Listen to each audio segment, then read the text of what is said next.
Look at the Yankees offense coming into spring training this year with some of the additions. Just what type of potential do you think it has?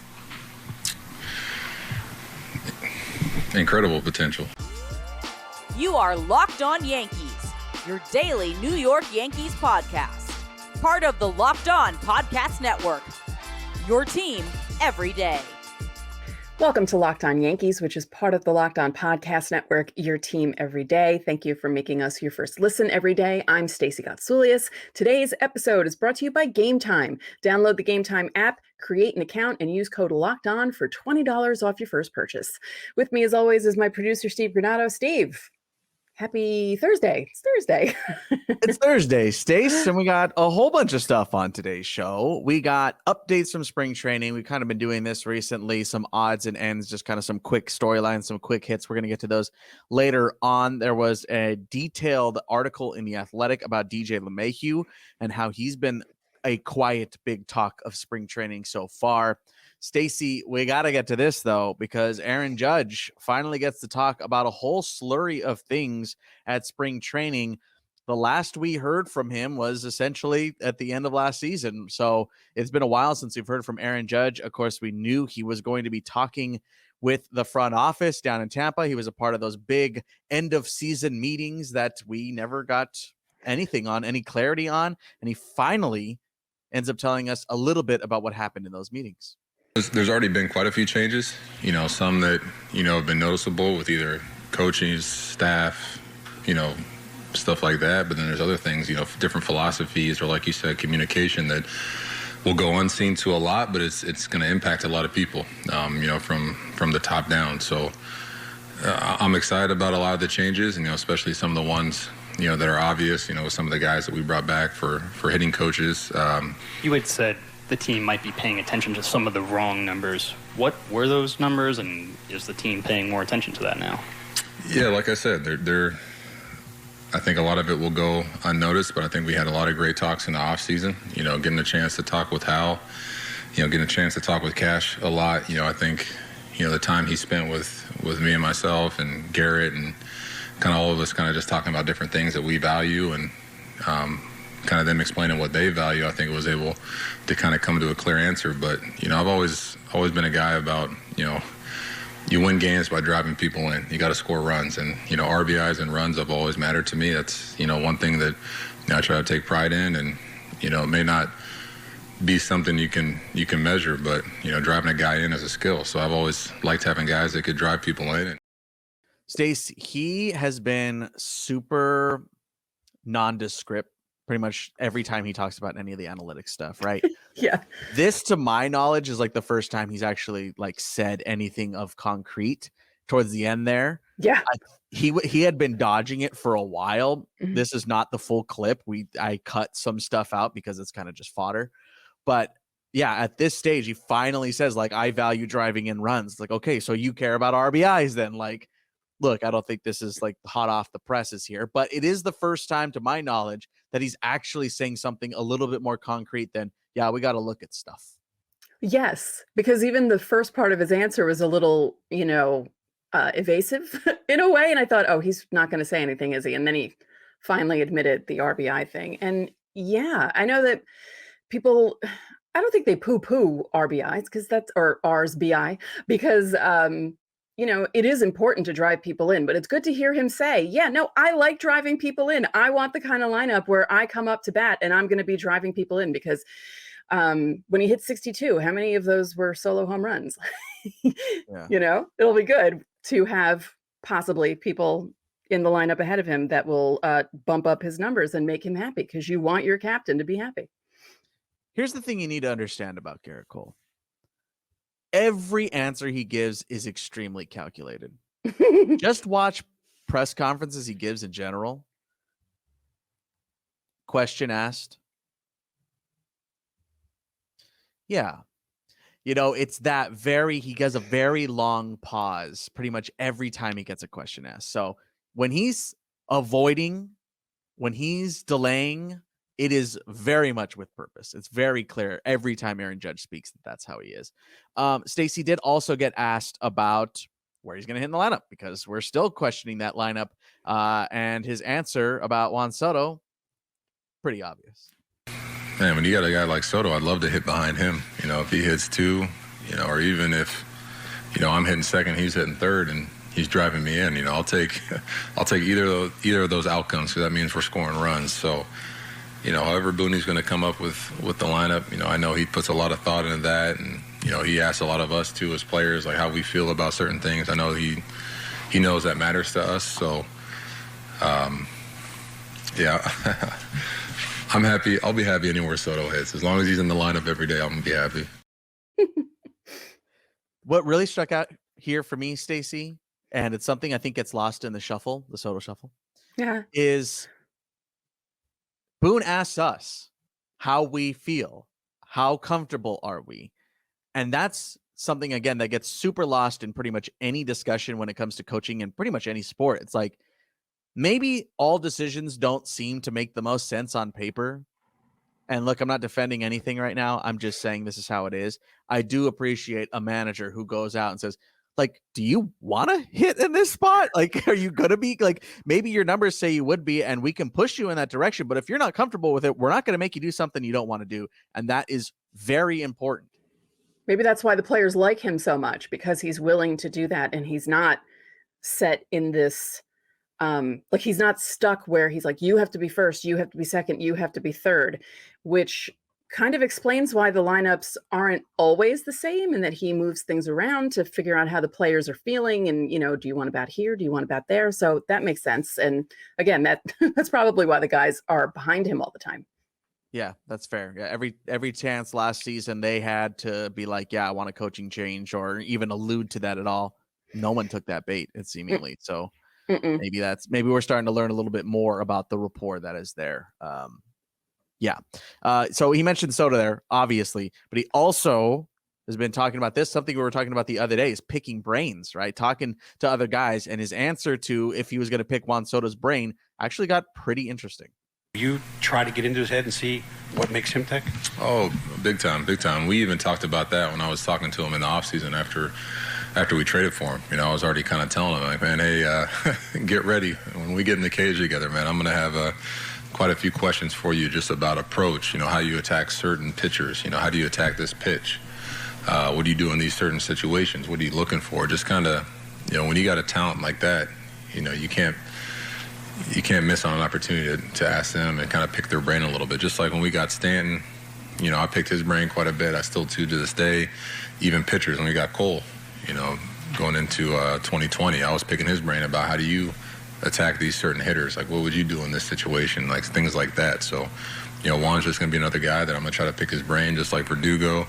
Trent Grissom, we were already in the outfield kind of discussing a couple things about his pre-step and his approach. So I'm looking forward to it. I really like when he said Cole. That was super intriguing to me, because it's like, yeah, I would love to know as a hitter, how would you attack me? Right. You're one of the best pitchers in the game at that time. Now I would say the best pitcher in the game. So you're going like, yeah, dude, how would you attack me? How would you get me out? That's super important to understand, like, where the other side is coming from. Yeah. I just like that someone like Aaron Judge, who's won an MVP, who hit 62 home runs 2 seasons ago, who's one of the best players in baseball, loves talking about baseball with his fellow players and picking their brains and finding out how they do things at the plate and what their approach is. And I just love that about baseball players, because I feel like in other sports, you can't, I mean, you kind of can with other sports, but I feel like baseball is really a cerebral sport, and you have to be smart to play it, really. And I just love that no matter what level of play he's at, he still wants to talk ball and figure out new ways to improve as a player as his career goes on. That's cool. Yeah, kind of a hive mind kind of mentality of just all, everybody's in this together. We had one last real quick clip, not really much to say about it here, but Aaron Judge did give an update about how his toe is doing. Yeah, it's just going to be I think a constant maintenance, I think, the rest of my career. It's just something, anything with injuries like that, you just got to stay on top of it so it doesn't flare up again or something doesn't happen again. So we're feeling good right now. We're out there, we're moving, we're grooving. So we're going to try to keep it that way. Is the maintenance hot and cold or anything else? They got so many new gadgets back there. They're keeping it right. So good news on that front. Again, there's not much to say about that, but I'm glad he's feeling better. But yeah, maintenance is it's just one of those injuries here. So that's how it is. That's just how it's going to go. Don't forget to leave your Fan Mail Friday questions down below. Tomorrow's episode is Fan Mail Friday. So don't forget to reply to that pinned comment here on the YouTube side. You can join the Locked On Yankees Insiders Club as well, and you'll get priority as well as a whole bunch of other really cool perks. And where you'll have pretty cool discussions with Stacey and myself over there. So check it out. 14-day free trial in the episode description. We have more coming from spring training. Of course, there was a big article in The Athletic detailing out DJ LeMahieu's interesting offseason and how he feels he's going to do in 2024 with some quotes from Aaron Boone and Aaron Judge. So stick around.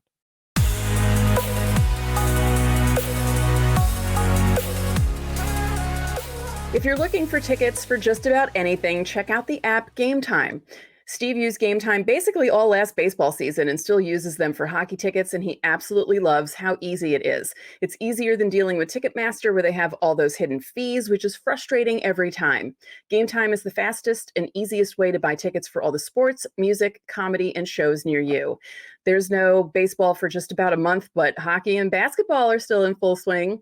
Game Time has deals on tickets right up to just moments before your event starts and even an hour after it starts. It's the best place to find last-minute seats. Find exclusive flash deals and sponsored deals on tickets for basketball, baseball, concerts, comedy, theater, and more. Take the guesswork out of buying tickets with Game Time. Download the Game Time app, create an account, and use code LOCKEDON for $20 off your first purchase. Terms apply. Again, create an account and redeem code LOCKEDON for $20 off. Download Game Time today. Last minute tickets, lowest price, guaranteed.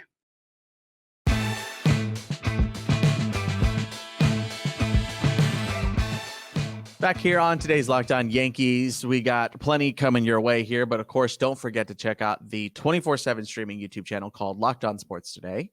There's a whole bunch of really cool stuff over there. So if you're looking for more shows, more stories, more teams, all the best stuff, that's 24/7 streaming. It's called Locked On Sports Today on YouTube.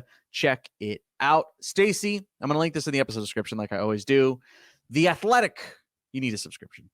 But The Athletic put out a piece on DJ LeMahieu. The most intriguing thing here for me, Stacey, DJ LeMahieu basically didn't have an offseason. That's what we have learned. He said he sat for a couple of days after the season ended and then immediately went right back to work. That understanding to me is he took like maybe a week off. That's what it seems like from the way this was reported. That's insane. Yeah, when we were going to the break and you said about his off season, I thought to myself, well, I read the article and he didn't really have much of an off season. He was not happy with last year, and I don't blame him.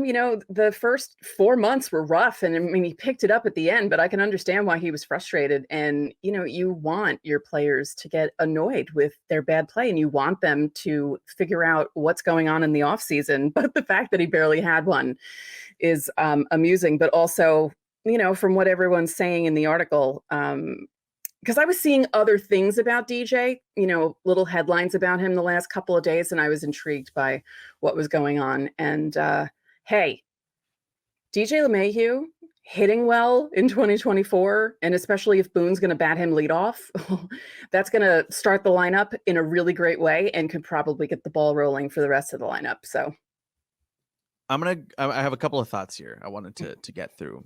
The first of which is, I think I said this on yesterday's show too. Temper your expectations. Mm-hmm. Look, you can all root for it, and obviously root for him.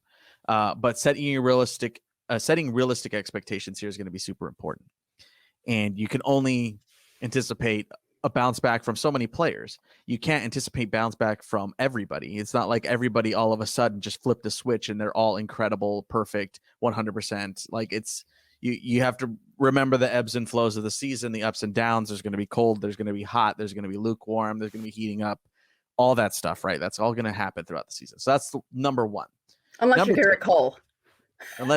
Even Gerrit Cole had a couple stinkers. No, remember, May was bad last year. May was not good. May was bad, but yeah, he picked it up. Yeah, that's true. Number two, I very recently on this show and have been on this show, I have criticized Aaron Boone's decision to come out and say that DJ LeMahieu is the everyday third baseman and the leadoff hitter. in the middle of winter, in the dead of winter, to come out and say that. Yeah. And while I don't fully take that back, I am now learning new information. So I can modify my opinion about these things. Could that be why he said it? Like maybe he knew this was going on? That's where I'm going with this. Yeah. He, in all likelihood, 99% had conversations with DJ LeMahieu in the offseason. Probably got updates about him, talking with him, all that kind of stuff. Again, with that being said, I'm not going as far in the opposite direction, going like, that's the right decision. Good. He said he's having a good offseason. Go for it. Right. But with that being said, again, it is not a black and white. It is a gray area here. I still don't think he should have come out and said that. I still don't think that decision should have been made already. But glass half full, maybe he's seen the tea leaves. Maybe he's seen the writing on the walls. I don't think that there's a point of no return here either. Like, I don't think if like by the end of May, he's not swinging it right, that there's like, well, back in December, I said he's going to be the third baseman. So he is. Like, they'll obviously modify those ideas as the season progresses. But Boone did say he's more explosive. That's the quote. He's just more explosive, was what Aaron Boone said about him. Yeah.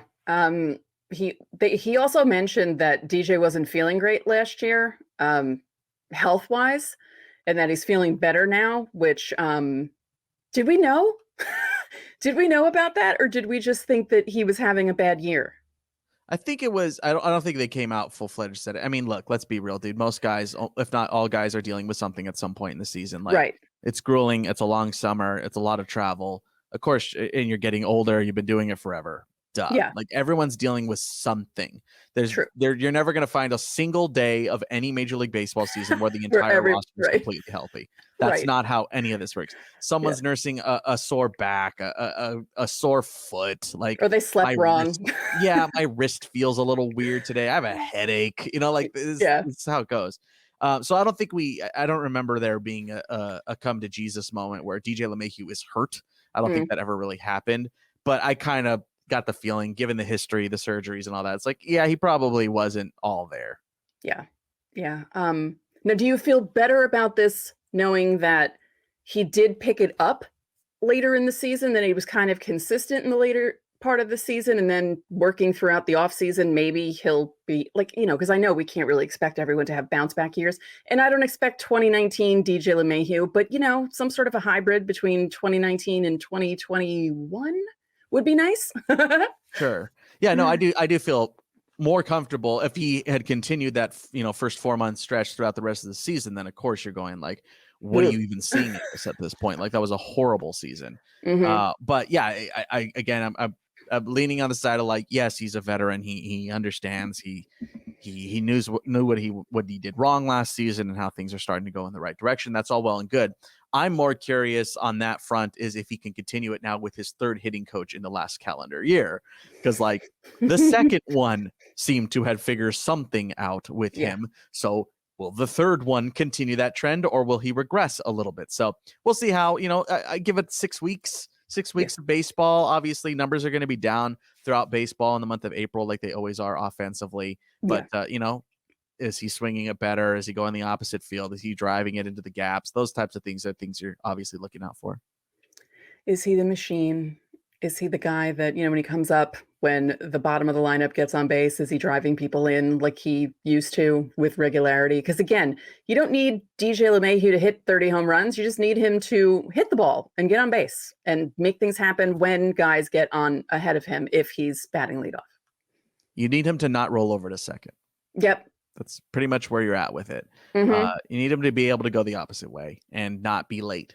Like, that was the other thing. He was late a lot of foul balls down the first base line last year. Yeah, it was very un-LeMahieu like from what we had seen, in previous seasons. So glad he picked it up. And hey, he probably has Sean Casey on speed dial. So if he needs him, Sean Casey's not doing anything. He's doing his podcast, but he's not, he's staying home with the kids. So if DJ needs to call him, he can. Yeah, he'll be there for him. And then he is, seemingly vote of confidence just here from Aaron Boone. Again, he's more explosive, whatever that means. Aaron Judge also behind him saying, I feel like he picked it up a notch coming into camp this year. And it seems like he's just got that vote of confidence from the staff, from his teammates, that he's the everyday third baseman right now, which is a first. It's a brand new thing for him. Like, let's not forget, he's not really been an everyday third baseman before. So we'll see how that continues to progress / digress. Do we see a dip in performance? We'll see. I mean, this is all uncharted waters here. They're putting a lot of faith into him. They are leaning on him. I think if Oswald Peraza does well enough, I think they should very much just give him a look, but B, give him a look, especially if he is just playing better. Play the best guy, right? Right. Yeah. That's it. That's just win. Just win. That's all that matters. Just win. Yeah. Okay. Let us know how you're feeling about the DJ stuff. Are you feeling cautiously optimistic? Are you a little more sour on it? Want to know in the comment section. We have one more segment here today. We have more odds and ends from spring training, updates on Nestor Cortes' bullpens, Gerrit Cole's bullpens with his very important catching mate, and of course, an update from Gleyber Torre. That's next.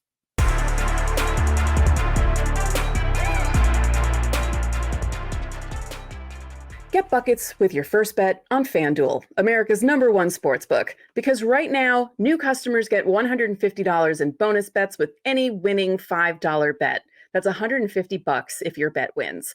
Bet on all your favorite NBA players and teams with quick bets, live same-game parlays, exclusive props, and more.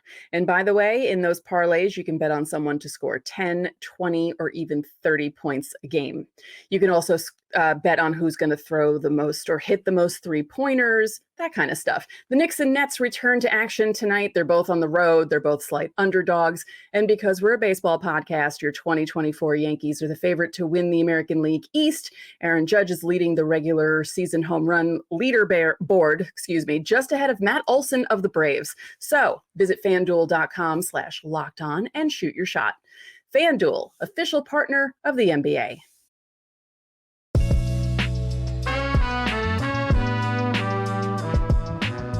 Back on today's Locked On Yankees, some odds and ends for you folks. Just some other spring training updates. Stacey, our first news really of Nestor Cortes so far. Yes, threw a bullpen on Tuesday, which is important because, you need them to throw bullpens. And he felt good on Wednesday, which is the most important thing because that was the big problem he was having in 2023, where he just wasn't recovering well from throwing the ball. So both Boone and Cortes were talking about how it was good, how he felt good, and Boone felt good about Nestor feeling good after the bullpen. Please inform me. Did we have a number on how long that pen lasted? How many pitches or anything like that? I haven't seen anything to that just yet. I did not see anything to that either. All I know is he hit 90 to 92, which is where he wants to be throwing the ball right now. And, at this stage, Nestor's not going to be throwing much higher than that when the regular season comes, unless something weird happened during the offseason. But with him, it's the fatigue that was really hitting him in 2023. So to know that he felt fine and he felt good going into camp on Wednesday morning, I'm sure that made him feel relieved, because that was probably scary for him dealing with what he dealt with in 2023. Of course. And you mentioned the 90 to 92 is where he's hitting here with the fastball. Just PSA, I guess, if you don't know how this works as spring training progresses, they're not throwing 100% right now. No. So, which is why you're seeing those numbers, and which is why when we were talking about Carlos Rodon the other day and how he was already in the mid 90s here in his live BP sessions, you're like, okay, whoa, that's pretty huge at this stage of spring training to already be hitting that. I don't know if he was throwing 100% in those sessions, to be fair. But yeah, you're not typically seeing guys throw 100% right now. They're in the 70, 80% range of effort put into these bullpens. So that's kind of where you're at when it comes to Nestor Cortes. Speaking of bullpens, Stacey, Gerrit Cole is starting to kind of lean in one direction here in this, who's catching Gerrit Cole, who's the second guy. Austin Wells caught him again on Wednesday. Caught his bullpen again on Wednesday. And we remember I think, what was the episode? Like things we're looking out for before pitchers and catchers. That was one of our top things, was who is going to be catching Gerrit Cole. Yeah. Seemingly so far, I've heard a lot of things about Austin Wells. I've seen a lot of social media posts about Austin Wells. Haven't seen that many things about Ben Rortvedt so far. Just to start, look, I'm not saying this means anything at all because it totally couldn't, but you can kind of start seeing the thorough lines of where the team might be leaning, where Gerrit Cole might be leaning. So these things, while not foregone conclusions, are not explicitly telling us what's going to happen. It is kind of directions you're starting to see the team take right now. Interesting, huh? Crazy how that works out. Speaking of interesting, Stacey, we talked about it on the show the other day, how the Yankees have not engaged with Gleyber Torres' camp about an extension just yet. We have an update coming from the horse's mouth now. Gleyber wants to be a Yankee for life. Without an extension is going to be a little hard. I'm going to go ahead and say that. But interesting that he came out and Disha Tosar, I hope I'm pronouncing her last name correctly. She used to cover the Twins, is now national, which is awesome for her. She's a great writer, great reporter. But I've only ever read her name, so I'm not going to say her last name. But she had mentioned that Gleyber seemingly was a little emotional when he was talking about it too, like sincere and like, I don't know about choked up is the right phrasing, but like genuine. Like, yes, I want to be a Yankee for life. This is important to me. So, where are they going to lean here? Yeah. This is going to be interesting. Just to see how this season ends up for him, since it's technically like his walk year, right? Because it's before he hits free agency. Seeing what they do with Peraza, because there was always a possibility of maybe him playing second if they trade Gleyber or if they don't bring Gleyber back. Or that's something to really look out for. That's a storyline to look out for, because I don't know if anything can get worked out before the season ends or if they're just going to let him go to free agency. So he's 28, right? God, is he that old already? Yeah. Yeah, he's 28. So I'm gonna throw it in your face. Oh no. Right here, right now. I need you to pick a lane. There's a fork in the road. Gleyber or Oswald? Gleyber. Wow. See, there you go. I know. There you go. I know, obviously way more proven track record. Yes. Again, that's as I always really say, by their own hand. Yeah. I mean, yes. It's not Oswald's fault. It's the Yankees' fault for kind of not giving him a chance. The runaround. Yeah. I know. I mean, Oswald looks good, by the way, physically. Like, he showed up this spring. He looks good. I don't know if he necessarily like added a whole bunch of muscle, but he looks like he's in pretty good shape right now. And yeah. I mean, I saw him in street clothes, to be fair, and in the picture update, which, by the way, Gleyber shaved. Yeah, I shaved the stash. It was only there for like 3 days. Nightmare. Apparently Boone didn't like it. I don't know if that was the reason why he shaved it off, but well, then I take back all the good things I said about Aaron Boone. Really? Like, why would you get rid of that? I thought it was funny because at first I was like, and then I saw the picture of him and Nestor together where they were basically like Mario and Luigi, and I thought it was really funny. And I was like, oh no, that could actually be kind of cool. But I have to say, I love picture day. Wednesday was picture day, so lots of stuff on Instagram, Twitter, like everything was being posted, and there's just a different vibe. There's a different vibe. There's a different vibe this spring training so far.